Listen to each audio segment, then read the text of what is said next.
साल 1962 भारत और चीन के बीच युद्ध छिड़ा हुआ था।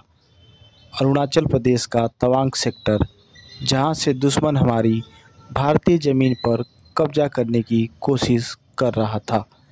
इसी युद्ध के बीच जन्म हुआ एक ऐसे वीर योद्धा की कहानी का, जिसने अपने अकेले बलिदान से पूरी भारतीय सेना का मनोबल बढ़ा दिया।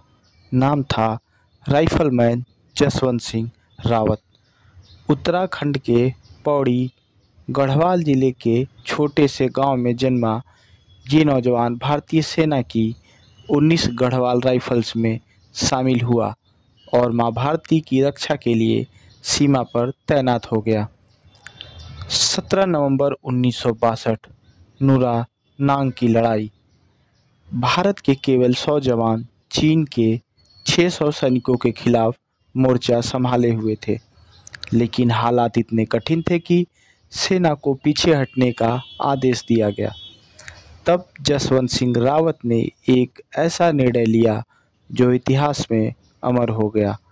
उन्होंने अपने अधिकारियों से कहा, मैं आखिरी सांस तक लड़ूंगा, दुश्मन को दिखा दूंगा कि भारत का एक जवान भी पूरी फौज पर भारी है।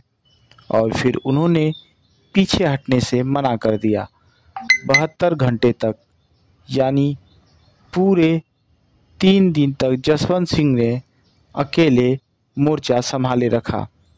वो बार बार अपनी पोजीशन बदलते रहे ताकि दुश्मन को लगे कि भारत की पूरी सेना अभी भी मोर्चे पर डटी हुई है। इस दौरान 2 स्थानीय लड़कियां, सेला और नूरा, उनकी मदद करती रहीं।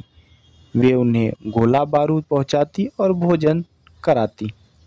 लेकिन जब चीनी सैनिकों को एहसास हुआ कि ये बहादुरी केवल एक जवान की है, तो उन्होंने चारों ओर से घेराबंदी कर दी।